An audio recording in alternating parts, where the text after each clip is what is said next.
Hello guys, Erik here, and today I'm going to do a guide on my arc build. A lot of you guys watching me stream have seen my arc build, and I'm finally going to take the time to make the video so that you guys can do it yourselves. If you've been watching me, you probably already know how to do it and whatever, but for people who don't know or would actually like a guide, here's your guide in video form. I have a guide on the thread forms that says more or less the same thing, but perhaps you would like to watch a video, whatever, to reinforce the guide for you.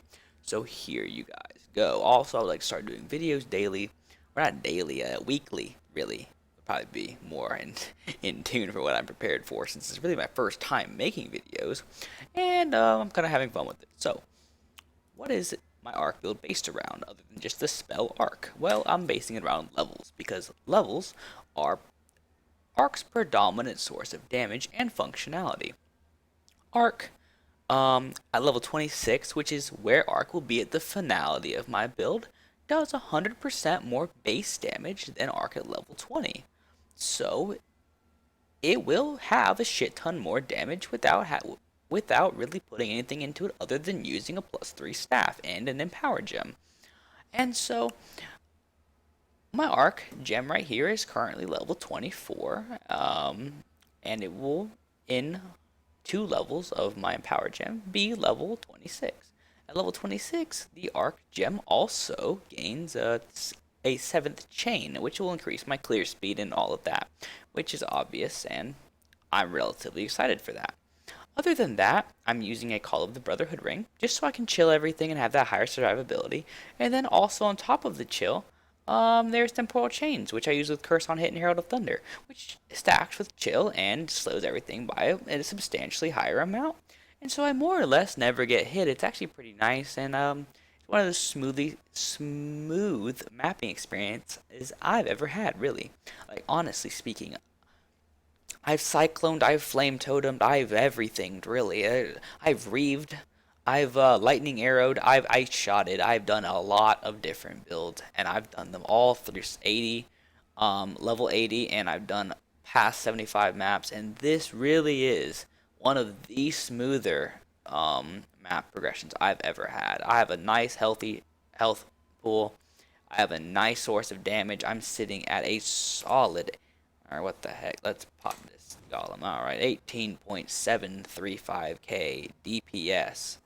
And so it's really something that I'm just enjoying a lot.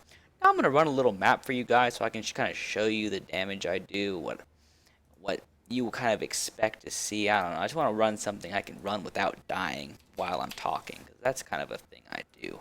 A lot of the time my roommate will talk to me and I'll accidentally do something I'm not supposed to do and end up dying. Let's not have chilled ground while I'm doing the video, please.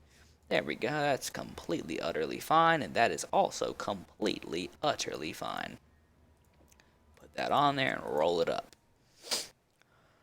Other than what I've said, mostly the only thing you guys really need to know about is that I use manual cast Enduring Cry, and I use a regular cast when damage taken setup with Immortal Call and Molten Shell Summon Skeletons just to kind of reduce the damage I take.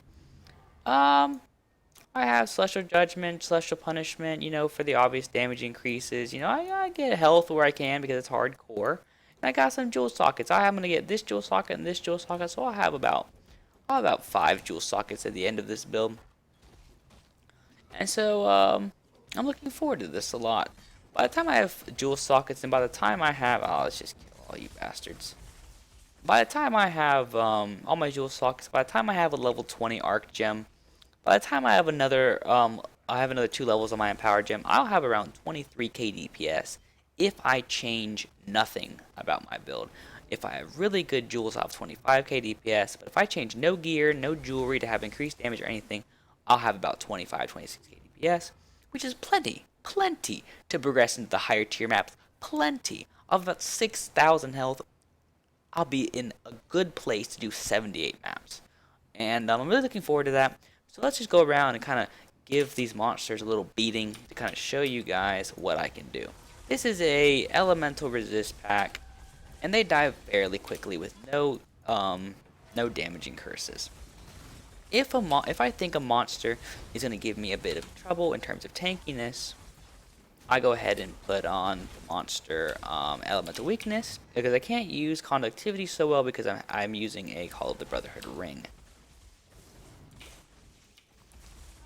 And the build ends up being very, very effective and does a lot of damage. I kill everything extremely quickly. Another very nice quality of life that you can't quite see on this because you're not playing the game itself is that you never have to move your mouse while packing. You can just walk up to a pack, click near the ground, and you'll arc everything. It's absolutely wonderful. Also, when doing higher maps, don't stand as close to the monsters as I am. I'm just doing it because I am. I'm not caring, and I'm just showing you guys a video. But you can cast arc from very far away, and it'll do the full chain.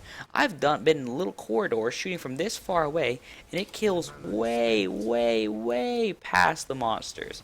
So it chains very far. The chain distance is actually quite surprising. There have been a few times where I've been able to just cast and just watch what arc does, and I'll be casting, and something will chain here, chain here, chain here, and then chain to a monster down here. And it's really funny to watch. But as you can see, everything dies. If you kind of wanted to see a 76 plus map experience, just imagine me casting maybe 40%, 50% more than I am now. The only difference really in 76 maps is that everything's a little more dangerous and I have to play smarter. But really, I mean, I'm just having fun right now, kind of showing you guys the potential of this build. This boss is sort of annoying because I didn't bring a freeze flask in here, but that's fine. It's just going to freeze me sometimes, and that's whatever. And for bosses, you go ahead and cast Elemental Weakness and just let her rip, you know.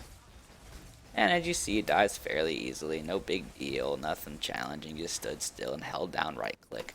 So, I hope this build was relatively informational. I hope it helps you guys understand the way my arc build works. And I'm planning on doing more videos in the future. So, and that's it for the video. I'll see you guys later.